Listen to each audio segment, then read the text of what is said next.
Good morning students. बच्चों, आपकी जो यूनिट कंटिन्यू चल रही है बायोटेक्नोलॉजी, उसमें लास्ट वीडियो लेक्चर में अपन डिस्कस कर रहे थे tools of RDT, recombinant DNA technology और जेनेटिक इंजीनियरिंग के टूल्स अपन स्टडी कर रहे थे। 4 बेसिक टूल्स होते हैं जिनके बारे में मैं आपको बता भी चुका। First enzyme, second foreign DNA, third cloning vector और वेक्टर डीएनए और फोर्थ कॉम्पिटेंट होस्ट। तो बच्चों, अपन डिस्कस कर रहे थे थर्ड टूल और रिक्वायरमेंट के बारे में, क्लोनिंग वेक्टर और व्हीकल डीएनए और वेक्टर डीएनए। अब देखो, व्हाट इज वेक्टर डिस्कस कर चुके। एक आइडियल वेक्टर में कौन कौन सी प्रॉपर्टीज होनी चाहिए वो अपन डिस्कस कर चुके। ठीक है, जनरली कौन कौन से वेक्टर यूज लिए जाते हैं, प्लाज्मिड और वायरसेज, ये जनरली यूज लिए जाते हैं। अब डिटेल से अपन बच्चों डिस्कस कर रहे थे प्लाज्मिड वेक्टर। प्लाज्मिड वेक्टर, अब प्लाज्मिड क्या होता है डिटेल से आप पढ़ चुके हो, किस में प्रेजेंट होते हैं, क्या क्या ये यूज में आ सकते हैं। अब देखो बच्चों, जो नेचुरल प्लाज्मिड होते हैं, natural plasmid isolated from bacterial cells. Bacterial cells से बच्चों नेचुरल प्लाज्मिड आइसोलेट किए जाते हैं। After isolation, after isolation unwanted sequences, इनको तो बच्चों क्या किया जाता है, रिमूव किया जाता है, और वांटेड सीक्वेंसेस, इनको क्या किया जाता है, ऐड करवाया जाता है। या ऐसे मान लो मैनिपुलेशन किया जाता है नेचुरल प्लाज्मिड में। जो अनडिजायरेबल सीक्वेंसेज होती है उनको रिमूव कर देते हैं और जो भी डिजायरेबल कंपोनेंट्स हैं उनको ऐड करवा देते हैं। तो नेचुरल प्लाज्मिड में आफ्टर मैनिपुलेशन क्या बनता है बच्चों, मॉडिफाइड प्लाज्मिड। क्या बनता है बच्चों, मॉडिफाइड प्लाज्मिड बनता है। और वो मॉडिफाइड प्लाज्मिड यूज लिया जाता है एज ए क्लोनिंग वेक्टर। कैसे यूज लिया जाता है, as a cloning vector use लिया जाता है। ऐसे ही बच्चों एक मॉडिफाइड प्लाज्मिड का एग्जाम्पल है PBr322। ये PBr322 क्या है बच्चों, मॉडिफाइड प्लाज्मिड है जो natural plasmid of E coli, E coli के नेचुरल प्लाज्मिड में मॉडिफिकेशन करके बनाया गया था। तो बच्चों, most widely used plasmid vector, most widely use जो प्लाज्मिड वेक्टर है वो कौन सा है बच्चों, PBr322। देखो यहां पर P स्टैंड्स फॉर प्लाज्मिड। बच्चों P किस चीज को डिनोट करता है, प्लाज्मिड को। अब देखो PBr322 कॉन्स्ट्रक्टेड बाय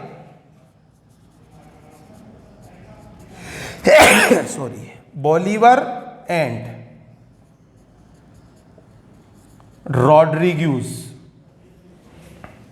साइंटिस्ट कौन कौन से थे, बोलीवर एंड रॉड्रिग्यूज, इन्होंने बच्चों ये PBr322 मॉडिफाइड प्लाज्मिड बनाया था। तो P denote plasmid, B for Bolivar, R for Rodriguez. Okay, तो P प्लाज्मिड को डिनोट करता है, B बोलीवर को, R रॉड्रिग्यूज को। और बच्चों ये जो 322 ये है लैबोरेटरी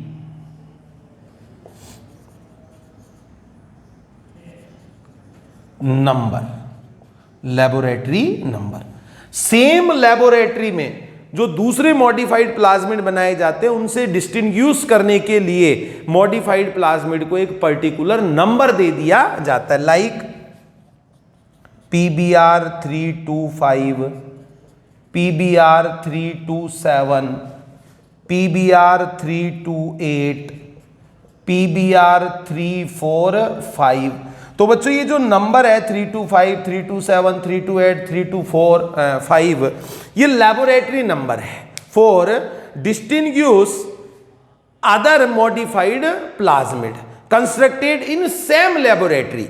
सेम लैबोरेटरी में जो अदर मॉडिफाइड प्लाज्मिड बनाए जाते हैं उन सबको डिस्टिंग्विश करने के लिए ये लैबोरेटरी नंबर दे दिए जाते हैं। तो बच्चों PBr322 एक मॉडिफाइड प्लाज्मिड है जो बोलीवर और रॉड्रिग्यूज ने बनाया था इन 1977, जिसके लिए बच्चों इनको नोबेल प्राइज भी दिया गया था। ठीक है, अब ये PBr322 का डायग्राम भी अपनी बुक में दिया गया है, तो थोड़ा सा डिटेल से अपन स्टडी करते हैं PBr322। देखो बच्चों PBr322, ये PBr322 जो है ये क्या है बच्चों, मॉडिफाइड प्लाज्मिड। किसने बनाया, क्या, वो सब चीजें मैंने आपको बता दी। बोलीवर और रॉड्रिग्यूज इकोलाई के नेचुरल प्लाज्मिड में मैनिपुलेशन करके बनाया गया था। फर्स्ट ऑफ ऑल देखो बच्चों 4361 बेस पेयर प्रेजेंट। भाई डबल हेलिकल डीएनए ही तो है, तो कितना लॉन्ग है, कितने बेस पेयर प्रेजेंट। अभी जैसे adenine, thymine, guanine, cytosine, cytosine, guanine, ऐसे 4361 बेस पेयर इसमें प्रेजेंट होते हैं। Clear. Next 12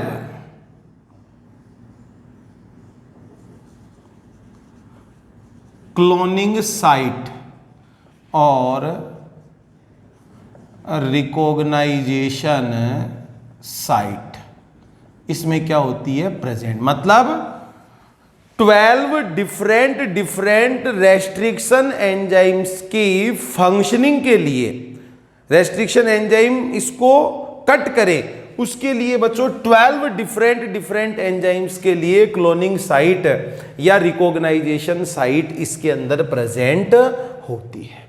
clear. Next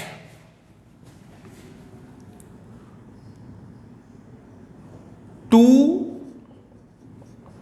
antibiotics. कौन कौन से, tetracycline and ampicillin, antibiotic resistance gene इसमें प्रेजेंट होते हैं। 2 एंटीबायोटिक्स टेट्रासाइक्लिन और एम्पिसिलिन के अगेंस्ट इसमें रेजिस्टेंस जीन प्रेजेंट होते हैं। इसके अलावा बच्चों origin of replication, initiation point of DNA replication, DNA replication का इनिशिएशन पॉइंट, ये ओरिजिन ऑफ रेप्लिकेशन ये प्रेजेंट होता है। और बच्चों ROP sequence encodes protein helpful in DNA replication. ये जो बच्चों आरओपी जीन है या आरओपी जो ये सीक्वेंस है ब्लू कलर से इंडिकेट की गई है, ये ऐसी प्रोटीन्स को कोड करती है जो डीएनए के रेप्लिकेशन में हेल्पफुल होती है। तो ये बच्चों सारे के सारे स्ट्रक्चरल कंपोनेंट हो जाएंगे। अब इनमें से जो मेन है देखो, अभी 1 2 3 4 5 6 7 8 एंजाइम्स तो इसमें डिनोट किए गए, दिखाए गए हैं। ऐसे आपको पता होना चाहिए 12 डिफरेंट रेस्ट्रिक्शन एंजाइम्स के लिए क्लोनिंग साइट या रिकॉग्नाइजेशन साइट इसमें प्रेजेंट होती है। Clear? 4361 base pair containing plasmid होता है ये PBr322। 2 एंटीबायोटिक्स के अगेंस्ट इसमें रेजिस्टेंस जीन प्रेजेंट होते हैं जो एज ए सेलेक्टिबल मार्कर काम में लिए जाते हैं, वो अपन आगे पढ़ेंगे। ऑरिजिन ऑफ रेप्लिकेशन है, रेप्लिकेशन पॉइंट है, ऐसी सीक्वेंस होती है जहां से डीएनए का रेप्लिकेशन स्टार्ट होता है। और रॉप जो सीक्वेंस है वो ऐसी प्रोटीन का एनकोडिंग करती है जो कि डीएनए रेप्लिकेशन में हेल्पफुल होते हैं। अब देखो बच्चों, जनरली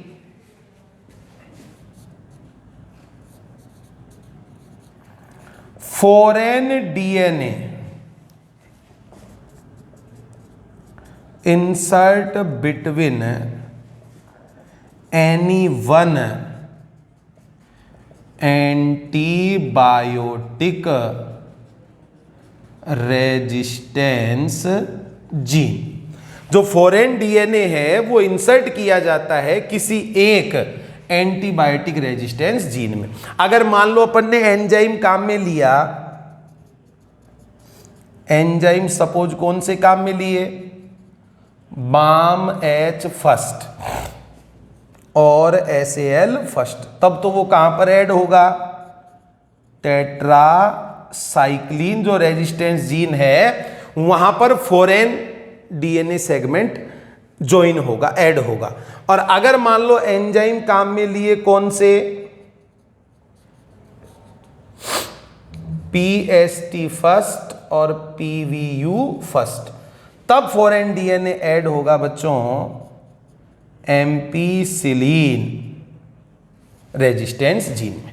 तो इन दोनों सीक्वेंस, जो टेट्रासाइक्लिन रेजिस्टेंस जीन है और जो एम्पीसिलिन रेजिस्टेंस जीन है, इन दोनों में से किसी एक के बीच में फॉरेन डीएनए को क्या करते हैं बच्चों, इंसर्ट करवाते हैं। ये स्ट्रक्चर हो जाएगी किसकी, PBr322, जो कि एक मॉडिफाइड प्लाज्मिड है और मोस्ट वाइडली यूज किया जाता है रिकॉम्बिनेंट डीएनए टेक्नोलॉजी में जीन्स की क्लोनिंग के लिए, जीन को ट्रांसफर करने के लिए।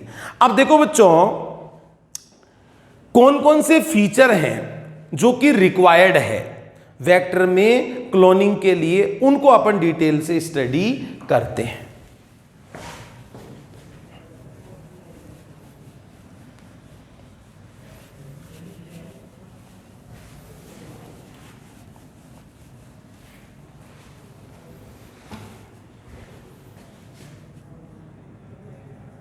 Features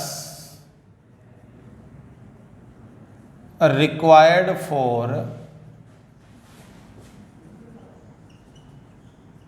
cloning in vector, vector में क्लोनिंग करवाई जाए उसके लिए कौन कौन से फीचर रिक्वायर्ड होते हैं। फर्स्ट,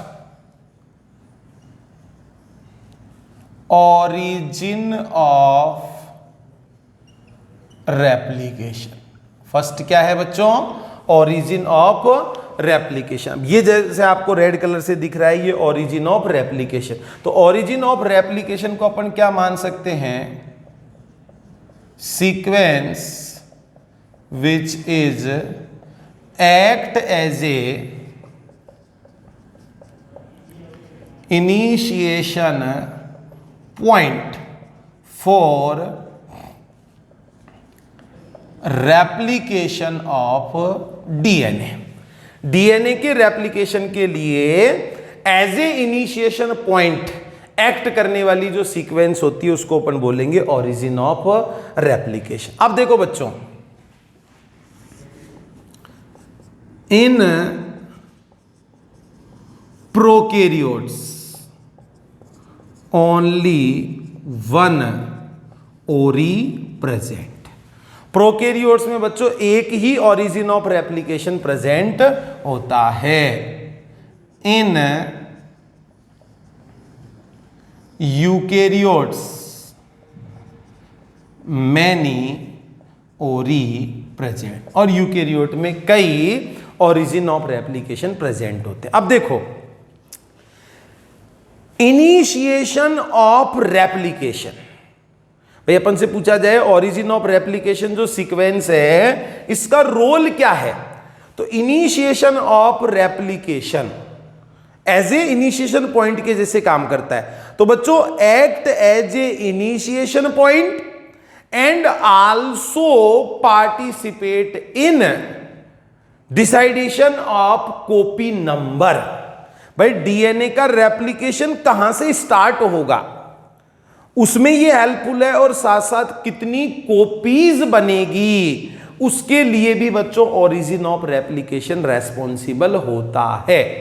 अगर किसी का एम ये हो कि भाई खूब सारी कॉपीज बनवानी है, फॉरेन डीएनए की या रिकॉम्बिनेंट डीएनए की खूब सारी कॉपीज बनवानी है, तो फॉरेन डीएनए को ऐसे प्लाज्मिड वेक्टर के साथ में ऐड करवाएंगे जिसका ओरी सपोर्ट करता हो for production of higher copy number. ठीक है, तो कॉपी नंबर हायर होगा कि कॉपी नंबर फ्यूअर होगा, इसका भी डिटर्मिनेशन ओरिजिन ऑफ रेप्लिकेशन के थ्रू होता है। क्लियर? एक फीचर तो ये हो जाएगा। क्लियर? सेकंड फीचर की अगर अपन बात करें, सेलेक्टेबल मार्कर। सेलेक्टेबल मार्कर, ये सेलेक्टेबल मार्कर बच्चों gene sequences for selection of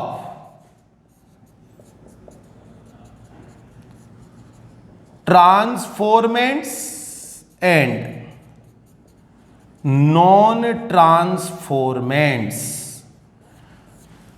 कौन सी सेल ट्रांसफॉर्मेंट्स हो चुकी है, कौन सी नॉन ट्रांसफॉर्मेंट है, उनके सिलेक्शन के लिए जो जीन सीक्वेंसेस रेस्पॉन्सिबल होती है उनको कहते हैं बच्चों सेलेक्टेबल मार्कर। अब देखो यहां पर एक प्रोसेस है, उसको समझना। Transformation, process through DNA segment introduced और ट्रांसफर इनटू बैक्टीरियम सेल।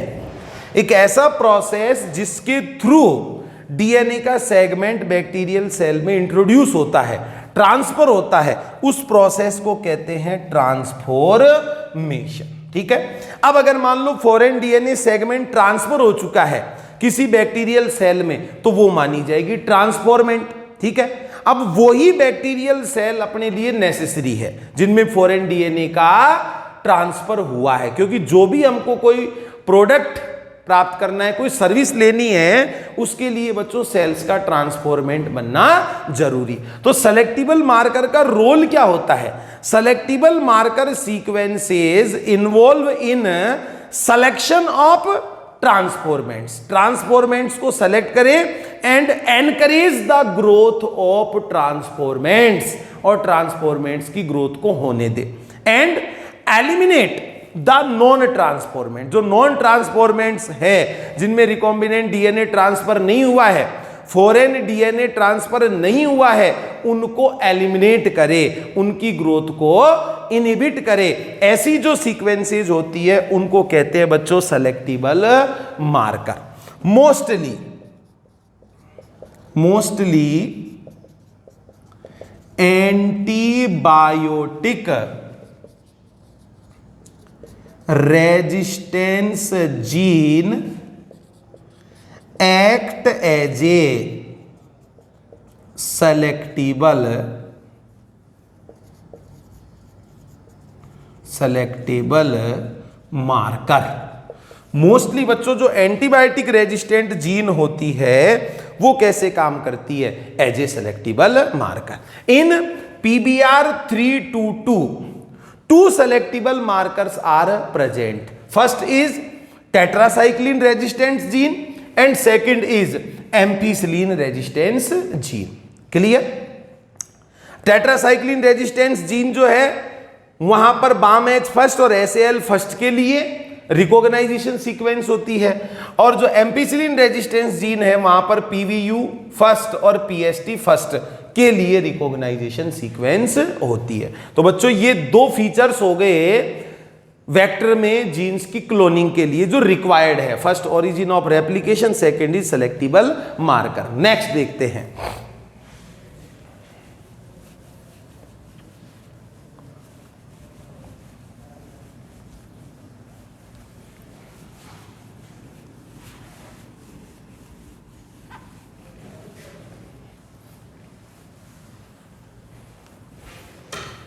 देखो बच्चों, थर्ड क्लोनिंग साइट और रिकॉग्नाइजेशन साइट। क्लोनिंग साइट और रिकॉग्नाइजेशन साइट। ये क्लोनिंग साइट और रिकॉग्नाइजेशन साइट जो होती है sequences where restriction endonuclease enzyme function. जहां पर restriction endonuclease enzyme function करता है वो बच्चों क्लोनिंग साइट होती है। क्लोनिंग साइट वाली जगह पर से ही कट किया जाएगा किसको? प्लाज्मिड को, और यहीं पर फॉरेन डीएनए को क्या करवाया जाएगा? ज्वाइन करवाया जाएगा for recombinant DNA formation. Recombinant DNA के फॉर्मेशन के लिए। अब अगर PBR322 की अगर अपन बात करते हैं तो बच्चों cloning sites present for 12 different restriction endonuclease enzyme. 12 different restriction endonuclease enzymes के लिए क्लोनिंग साइट प्रेजेंट होती है, रिकॉग्नाइजेशन साइट प्रेजेंट होती है PBR322 पर। क्लियर? अब देखो बच्चों ये सेलेक्टेबल मार्कर कैसे यूज आते हैं, इसको अपन थोड़ा सा डिटेल से समझते हैं।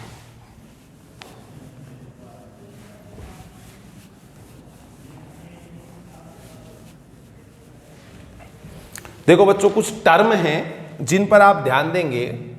First is recombinant and second is non recombinant. ठीक है, पहली बात तो बच्चों ये रिकॉम्बिनेंट नॉन रिकॉम्बिनेंट जो टर्म है ना, टर्म यूज्ड फॉर प्लाज्मिड। किसके लिए यूज ली जाएगी ये टर्म? प्लाज्मिड के लिए यूज ली जाएगी। अब रिकॉम्बिनेंट प्लाज्मिड किसको कहेंगे? in which insertion of foreign DNA present, in which insertion of foreign DNA present, foreign DNA का इंसर्शन हुआ हो वो बच्चों रिकॉम्बिनेंट डीएनए होगा, रिकॉम्बिनेंट प्लाज्मिड होगा। Non recombinant in which insertion of foreign DNA absent, जिसमें फॉरेन डीएनए का insertion नहीं हुआ हो वो बच्चों नॉन रिकॉम्बिनेंट होगा। Clear? Next, transformants and non transformants. ये जो टर्म है ये यूज ली जाएगी बच्चों किसके लिए? Term used for host cells. Host cells के लिए टर्म यूज ली जाएगी। अब ट्रांसफॉर्मेंट्स किसको कहा जाएगा? जिसमें transfer of recombinant DNA present, और non transformant transfer of recombinant DNA absent. जिसमें रिकॉम्बिनेंट डीएनए का ट्रांसफर हुआ हो वो ट्रांसफॉर्मेंट, जिसमें नहीं हुआ हो वो नॉन ट्रांसफॉर्मेंट। अब सिंपल सी बात है बच्चों, रिकॉम्बिनेंट डीएनए ट्रांसफर होगा तो रिकॉम्बिनेंट डीएनए फॉरेन डीएनए को कैरी करता है, एक्स्ट्रा जीन को कैरी करता है, तो होस्ट सेल का फिनोटाइप चेंज हो जाएगा, वो ट्रांसफॉर्मेंट। जिसका चेंज नहीं होगा वो नॉन ट्रांसफॉर्मेंट। ये चारों टर्म आपके समझ में आ गए। अब देखो, अब अगर अपन देखें, suppose if foreign gene insert in tetracycline resistance gene। माना फॉरेन जीन कहां पर इंसर्ट करवाया गया? टेट्रासाइक्लिन रेजिस्टेंस जीन में इंसर्ट करवाया गया। मतलब कटिंग किससे करवाएंगे? बाम एच फर्स्ट और SAL फर्स्ट। अगर इनसे कटिंग करवाएंगे तो बच्चों बाहरी जीन का जो इंसर्शन होगा वो कहां पर होगा? टेट्रासाइक्लिन रेजिस्टेंस जीन में होगा। तो अगर फॉरेन जीन का इंसर्ट करवाया जाता है टेट्रासाइक्लिन रेजिस्टेंस जीन में, तो इसकी वजह से क्या होता है? Tetracycline resistance property destroy. Tetracycline resistance property क्या हो जाएगी? डेस्ट्रॉय हो जाएगी। इसको कहा जाता है बच्चों इंसर्शनल इनएक्टिवेशन। क्या कहते हैं इसको? Insertional inactivation. अब सपोज माना प्लाज्मिड रिकॉम्बिनेंट बन चुका है, ऐसे इमेजिन कर लो। माना टेट्रासाइक्लिन जो सीक्वेंस है वहां पर फॉरेन डीएनए को इंसर्ट करवाया जा चुका है और टेट्रासाइक्लिन रेजिस्टेंस यहां पे खत्म हो चुका है। अब देखो, अगर रिकॉम्बिनेंट प्लाज्मिड प्रेजेंट है, रिकॉम्बिनेंट प्लाज्मिड प्रेजेंट है, ठीक है, सेल्स के अंदर, तो grow only in ampicillin containing medium. Grow only in ampicillin containing medium because tetracycline resistance destroy हो चुका है, इंसर्शनल इनएक्टिवेशन। ठीक है, अगर नॉन रिकॉम्बिनेंट प्लाज्मिड है तो grow in both antibiotic containing medium. भाई अगर इंसर्शन हुआ ही नहीं है इट मींस वो नॉन रिकॉम्बिनेंट है, और अगर उसका ट्रांसफर हो जाएगा तो बच्चों ampicillin and tetracycline both medium containing both antibiotic containing medium में वो ग्रो करेगा। अब देखो ध्यान से समझना, सपोज टेट्रासाइक्लिन रेजिस्टेंस जीन पर अपन ने फॉरेन डीएनए को इंसर्ट करवा दिया, ठीक है। अब एम्पीसिलिन कंटेनिंग मीडियम में ग्रो करवा रहे हैं उन सेल्स को, तो ग्रो करेगी। क्यों? एम्पीसिलिन कंटेनिंग मीडियम अभी भी एज इट इज बना हुआ है और उन्हीं को एम्पीसिलिन मीडियम पे से ट्रांसफर किया जाए। टेट्रासाइक्लिन कंटेनिंग मीडियम में तो वो ग्रो नहीं करेगी, क्योंकि टेट्रासाइक्लिन रेजिस्टेंस खत्म हो चुका है। इट मींस एक जो सेलेक्टिबल मार्कर था उसने तो बच्चों कैसे काम किया, रिकॉम्बिनेंट नॉन रिकॉम्बिनेंट को डिस्टिंग्विश करने के लिए। भाई अगर टेट्रासाइक्लिन रेजिस्टेंस खत्म हो गया, वो किसकी वजह से खत्म हुआ है, इंसर्शनल इनएक्टिवेशन। इसका मतलब वहां पर फॉरेन डीएनए की एंट्री हो चुकी है। और एम्पिसिलिन कंटेनिंग मीडियम में भी अगर सेल ग्रो कर रही है, इट मींस वो सेल ट्रांसफॉर्मेंट बन चुकी है। ठीक है, तो एक सेलेक्टिबल मार्कर तो काम करता है नॉन रिकॉम्बिनेंट और रिकॉम्बिनेंट की पहचान करने में, लाइक टेट्रासाइक्लिन, और दूसरा सेलेक्टिबल मार्कर काम करता है ट्रांसफॉर्मेंट और नॉन ट्रांसफॉर्मेंट की पहचान में, लाइक एम्पिसिलिन।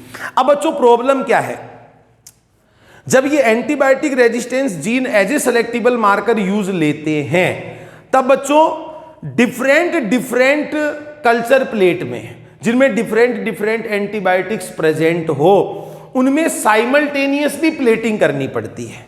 तो simultaneous plating necessary in different culture plate containing different antibiotic. एक ही टाइम पर अलग अलग एंटीबायोटिक्स वाली कल्चर प्लेट में कल्चरिंग करवानी पड़ती। ये थोड़ा सा बच्चों टफ हो जाता है किस सिचुएशन में, जब ये इंसर्शनल इनएक्टिवेशन हो जाता है, किसी फॉरेन डीएनए सेगमेंट की entry antibiotic resistance gene sequence में करवा देते हैं। तो बच्चों इस प्रॉब्लम के लिए अल्टरनेटिव सेलेक्टिबल मार्कर्स आइडेंटिफाई किए गए, वो क्या हैं उन पर अपन ध्यान देते हैं।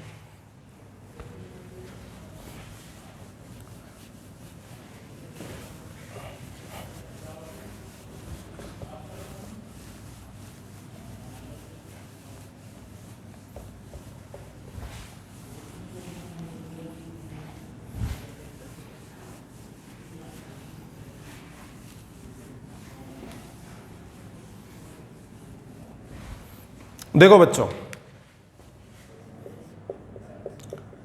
अल्टरनेटिव सेलेक्टेबल मार्कर्स,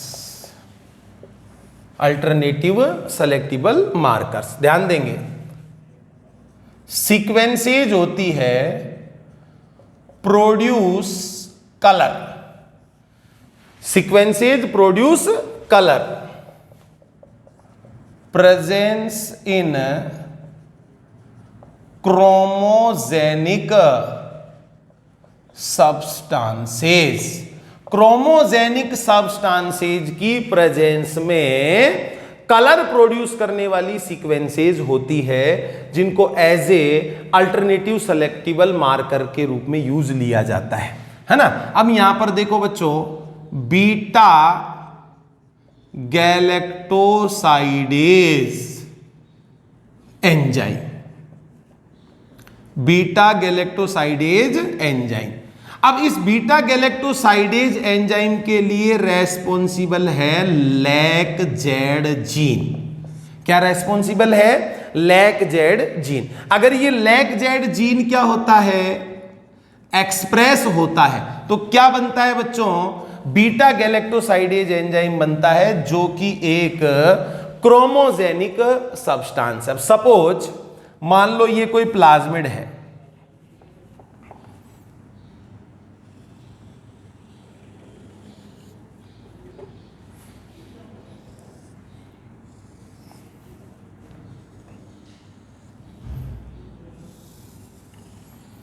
ये मान लेते हैं अपन कोई प्लाज्मिड है, और इस प्लाज्मिड में प्रेजेंट है ये लैक जेड जीन, ठीक है, जिसकी वजह से क्या बनता है, बीटा गैलेक्टोसाइडेज एंजाइम। ठीक है, तो अब ध्यान देंगे,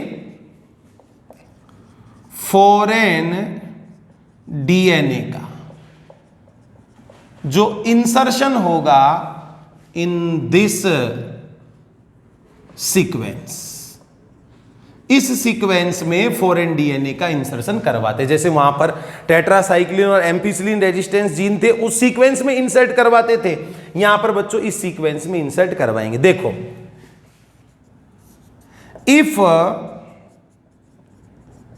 इंसर्ट एब्सेंट, माना इंसर्शन नहीं हुआ है, इस लैगजेड जीन में फॉरेन डीएनए का इंसर्शन नहीं हुआ है। अगर इंसर्ट एब्सेंट है तो बीटा गैलेक्टोसाइडेज एंजाइम फॉर्मेशन होगा, और बीटा गैलेक्टोसाइडेज एंजाइम का अगर फॉर्मेशन होगा तो बच्चों ब्लू कलर कॉलोनी, कैसी कॉलोनी बनेगी? ब्लू कलर की कॉलोनी बनेगी, जो कि इंडिकेट करती है नॉन रिकॉम्बिनेंट, मतलब फॉरेन डीएनए का इंसर्शन नहीं हुआ है। If insert present, foreign DNA का इंसर्ट प्रेजेंट है, then beta galactosidase enzyme formation not occur, ये नहीं बनेगा, और नहीं बनेगा तो कॉलोनी जो बनेगी वो कैसी होगी बच्चों? कलरलेस। कैसी कॉलोनी बनेगी? कलरलेस। और ये कलरलेस कॉलोनी बनना इस बात का इंडिकेशन है कि वो प्लाज्मिड कैसा बन चुका है? रिकॉम्बिनेंट बन चुका है। तो बच्चों एंटीबायोटिक रेजिस्टेंस को as a selectable marker use लेने में थोड़ी प्रॉब्लम्स क्रिएट होती है, उसकी वजह से ये अल्टरनेटिव सेलेक्टिबल मार्कर्स यूज लिए जाते हैं। तो ये बच्चों सारे के सारे फीचर्स हो जाएंगे जो रिक्वायर्ड है वेक्टर में जीन की क्लोनिंग के लिए। ठीक है, ये प्लाज्मिड जो था मॉडिफाइड PBR 322, उसको बच्चों अपन ने डिटेल से पढ़ लिया। अब इसके अलावा और अदर क्लोनिंग वेक्टर कौन कौन से हैं उनके बारे में अपन पढ़ते हैं।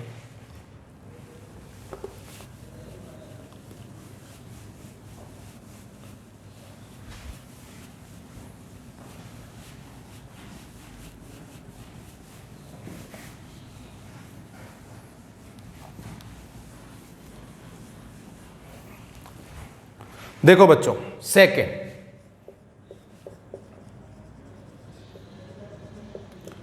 बैक्टीरियोफेज। बैक्टीरियोफेज ये क्या होते हैं? वायरसेज विच इन्फेक्ट बैक्टीरियल सेल्स। जो बैक्टीरियल सेल को इन्फेक्ट करते हैं उनको क्या कहा जाता है बच्चों? बैक्टीरियोफेज। और बैक्टीरियोफेज जो होते हैं डबल स्ट्रैंडेड डीएनए वायरस होते हैं। डबल स्ट्रैंडेड डीएनए वायरस होते हैं जनरली। इनको भी बच्चों एज ए वेक्टर यूज लिया जा सकता है। जैसे एग्जाम्पल अगर अपन देखें, example lambda phage, M13 phage, इन सबको एज ए वेक्टर यूज लिया जाता है। अब देखो बच्चों, प्लाज्मिड जो था, प्लाज्मिड के through 5 to 10 kbp longed foreign DNA inserted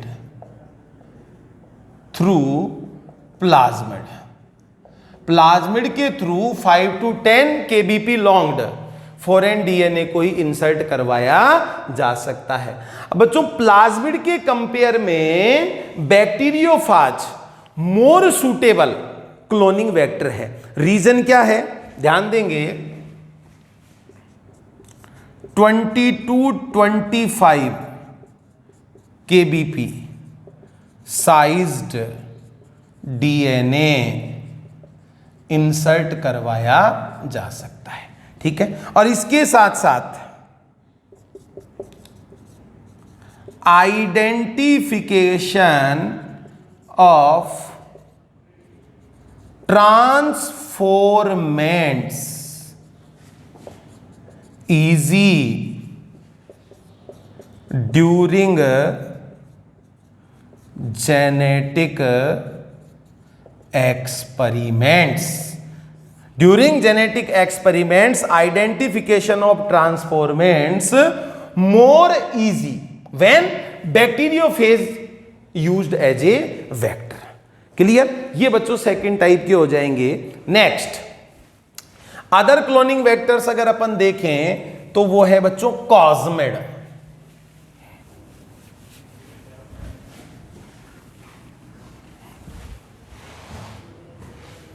third,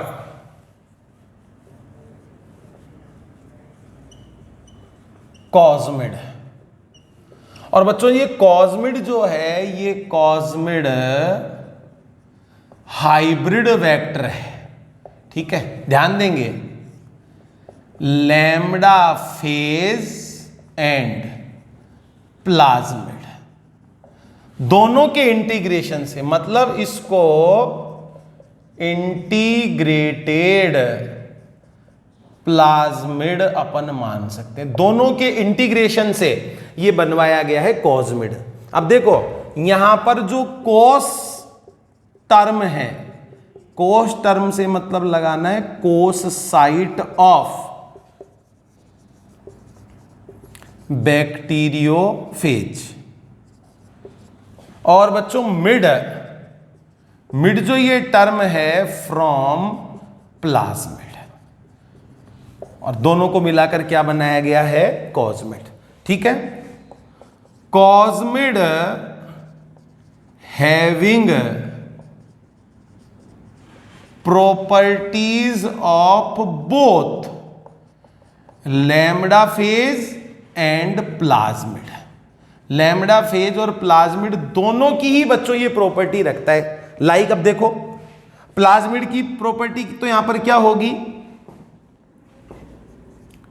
make copies like plasmid. Plasmid की जैसे कॉपीज बना सकता है. और लैम्बडा फेज की property due to presence of cos site packing like phage particles. जो पैकिंग होती है कॉस्मिड की वो किसकी जैसे होती है? फेज पार्टिकल्स की जैसे होती है इस कोस साइट की वजह से. और approx 40 to 45 kbp sized foreign DNA inserted through cosmid. ऐसे मान लो बच्चों कॉस्मिड के through 40 to 45 kbp sized DNA को इंसर्ट करवाया जा सकता है. अब अगर मान लो साइज बड़ी हो तो 100 kbp या मोर देन 100 kbp. ध्यान से समझेंगे बच्चों, इसके लिए भी कुछ एक्स्ट्रा है, आप ध्यान देंगे. BAC bacterial artificial chromosomes 300 to 350 kbp sized. 100 kbp और मोर साइज्ड DNA की जो क्लोनिंग होती है वो बच्चों अभी जैसे बैक्टीरियल आर्टिफिशियल क्रोमोसोम की बात करें तो 300 to 350 kbp साइज्ड को कर सकते हैं. ऐसे ही बच्चों YAC yeast artificial chromosome, yeast artificial chromosome 1 MBP 1 mega base pair. 1 mega base pair या ऐसे मान लो 10 की पावर 6 बेस पेयर तक बच्चों इतने बड़े साइज के जीन की या DNA सेगमेंट का क्लोनिंग करवा सकते हैं यीस्ट आर्टिफिशियल क्रोमोसोम से. मैमेलियन आर्टिफिशियल क्रोमोसोम MAC उससे और भी बड़े DNA को ट्रांसफर किया जा सकता है. तो ये हो जाएंगे बच्चों डिफरेंट टाइप के क्लोनिंग वेक्टर्स. अब अपनी बुक में एक अलग से टॉपिक दिया हुआ है cloning vector for gene cloning in plants and animal. तो फॉर प्लांट्स एंड एनिमल्स कौन कौन से क्लोनिंग वेक्टर जनरली यूज लिए जाते हैं, उनका स्टडी बच्चों अपने को करना है, जो कि अपन नेक्स्ट वीडियो लेक्चर में करेंगे। Thank you.